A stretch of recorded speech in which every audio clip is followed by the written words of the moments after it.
নমস্কার বন্ধুরা, আশা করি আপনারা সকলে ভালো আছেন, সুস্থ আছেন। আজ আমি নিয়ে চলে এসেছি এই ফুল, যে ফলটি খান যে গাছে, কাঁচা এবং পাকা। কিন্তু আজকে জানেন কি আপনারা এই ফুলটির কি গুণ, কতটা পরিমাণে খাবেন, কি কি পুষ্টিগুণ থাকে, সমস্ত কিছু বিষয় সম্বন্ধে আজকে জানতে পেরে যাবেন আমাদের এই সংক্ষিপ্ত ভিডিও থেকে। রোগ প্রতিরোধ ক্ষমতা বৃদ্ধি করে, হৃদরোগ, ক্যান্সারের মতো রোগকে, মহামারী রোগের হাত থেকে বাঁচাতে সাহায্য করে এই পেঁপের ফুল। আজকে বলবো সেই পেঁপে ফুলের কী গুণ। পুরো ভিডিওটা দেখুন, আমাদের সঙ্গে থাকুন, সাথে থাকুন, স্কিপ করে বেরিয়ে যাবেন না। অনেক কিছু জিনিস জানতে পারবেন, শিখতে পারবেন।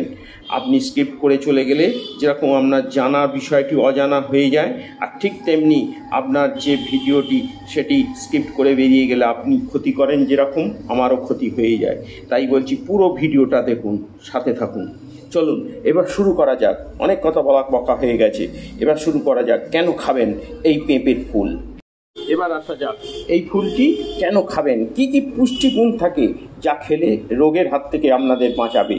এই পেঁপের ফুল যদি আপনি খেতে পারেন তাহলে ভিটামিন সি, এ, ই, কে, বি কমপ্লেক্স মতো বৈশিষ্ট্য পর্যন্ত ভিটামিন থাকে, এই যা শরীরের বিভিন্ন কাজে গুরুত্বপূর্ণ ভূমিকা রাখে। খনিজ লবণ থাকে, ক্যালসিয়াম, ম্যাগনেসিয়ামের মতো প্রয়োজনীয় খনিজ লবণ যা পেঁপের ফুলে পাওয়া যায়। কিসের জন্য কাজে লাগে না, হাড়ের স্বাস্থ্য ভালো রাখতে কাজে লাগে ক্যালসিয়াম, যার জন্যই খেতে হয় এই পেঁপের ফুল। আর কি থাকে ক্যারোটেনয়েড, লাইকোপেন, অন্যান্য অ্যান্টিঅক্সিডেন্ট থাকে যা শরীরের কোষকে ফ্রি রেডিক্যাল ক্ষতির হাত থেকে রক্ষা করবে, হৃদরোগ প্রতিরোধ করতে সাহায্য করে এই যদি পেঁপের ফুল আপনি খেতে পারেন। ফাইবার থাকে, পেঁপের ফুলে ফাইবার থাকে যা হজমকে সাহায্য করে, কোষ্ঠকাঠিন্যর হাত থেকে আপনাকে বাঁচাবে যদি পেঁপের ফুল খেতে পারেন। এনজাইম, যদি এই পেঁপের ফুলের বৈশিষ্ট্য, ফুলে কিছু এনজাইম ধারণ থাকে যা প্রোটিন ভাঙতে সাহায্য করবে যদি আপনি পেঁপের ফুল খেতে পারেন। রোগ প্রতিরোধ ক্ষমতা বাড়িয়ে তুলতে আপনাকে সাহায্য করবে যদি আপনি পেঁপের ফুল খান, কারণ পেঁপের ফুলে থাকে ভিটামিন সি, যার জন্য পেঁপের ফুল শরীরে রোগ প্রতিরোধ ক্ষমতা বৃদ্ধি করে এবং সংক্রমণের, যখন শীত থেকে গরম থেকে ঠান্ডা লাগার পর যে সমস্ত সংক্রমণ, সর্দি, কাশি রোগ হয় তা থেকে বাঁচাতে সাহায্য করবে যদি পেঁপের ফুল খেতে পারেন। হৃদরোগ এবং ডায়াবেটিসের জন্যে খুব ভালো এই পেঁপের ফুল। পেঁপের ফুলের উচ্চ রক্তচাপ নিয়ন্ত্রণ করতে সাহায্য করে। ডায়াবেটিস রোগীদের জন্য রক্তের শর্করা মাত্রা নিয়ন্ত্রণ রাখতে সাহায্য করে এই পেঁপের ফুল। পেঁপের ফুল খাওয়া উচিত পুরুষ গাছের পেঁপের ফুল, যা ব্যথা উপশম করতেও সাহায্য করবে আপনাকে, ব্যথা উপশমের মতো কাজ করে। 1 কাপ গরম জলে পুরুষ পেঁপের ফুল এবং 1 টেবিল চামচ মধু দিয়ে সেটি খেলে ব্যথা থেকে তাৎক্ষণিক উপশম পাওয়া যায়।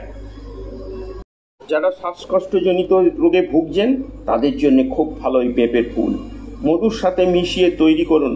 ফুলের নির্যাস অ্যান্টিবায়োটিক ব্যবহারের বিকল্প হিসাবে কাশি, গলা ব্যথা মতো যে সমস্ত শ্বাসকষ্টজনিত সমস্যা নিরাময় করতে দীর্ঘদিন ধরে চিকিৎসায় ভোগ করছেন, ভালো হচ্ছে না, তাদের জন্যে খুব ভালো।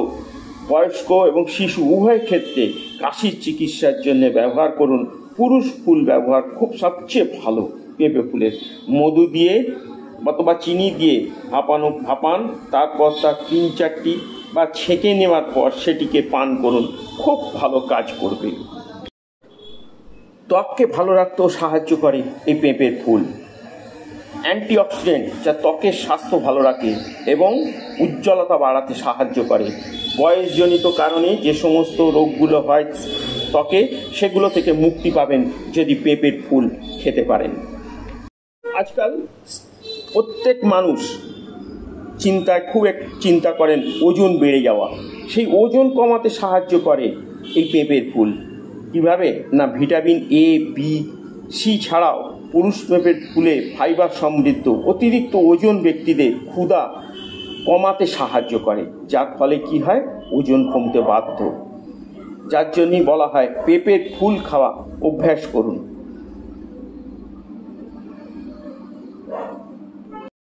কিন্তু কথা হলো এই পেঁপের ফুল খাবেন কিভাবে। সত্যি তো, পেঁপের ফুল খাবেন কীভাবে? তো এই পেঁপের ফুল খাওয়ার জন্যে ভালো করে পেঁপের ফুল তুলে নিয়ে সেটিকে ধুয়ে নিন। ধুয়ে রসুন কুচির সঙ্গে উপযুক্ত পরিমাণে পুরুষ পেঁপের ফুল 30 থেকে 35 মিনিট ধরে রান্না করুন। তারপর সেগুলিকে ঠান্ডা জল দিয়ে ধুয়ে ফেলুন। তিক্ততা কমবে, তাহলে তিক্ততা ভাবটা কমে যাবে। তারপর সেটিকে খান, খুব উপকারে আসবে এই পেঁপের ফুল যদি খেতে পারেন। অথবা বিভিন্ন সবজির সাথেও এই পেঁপের ফুল একটি তিক্ত স্বাদ থাকে, সেটিকে যদি গ্রহণ করতে পারেন, সবজির সাথেও ব্যবহার করে খেতে পারেন এই পেঁপের ফুল।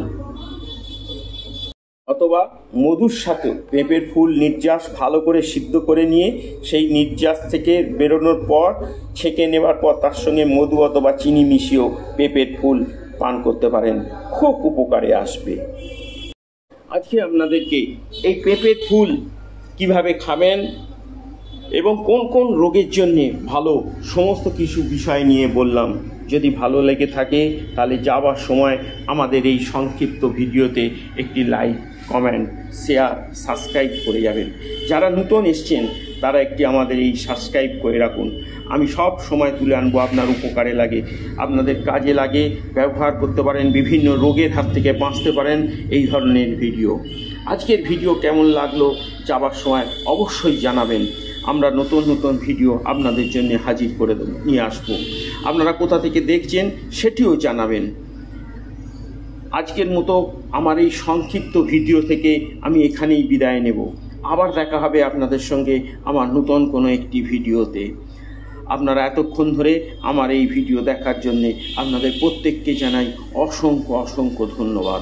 আপনারা এইভাবে আমাদের সঙ্গে সহযোগিতা করুন, দেখতে থাকুন নিত্যদিনে নতুন নতুন ভিডিও। আজকে তাহলে আমি এখানেই বিদায় নিলাম, এই পেঁপের ফুলের উপকারিতা সম্বন্ধে বললাম। তাহলে আপনারা ভালো থাকুন, সুস্থ থাকুন, দেখতে থাকুন নিত্যদিনের নতুন নতুন ভিডিও। নমস্কার বন্ধু, নমস্কার।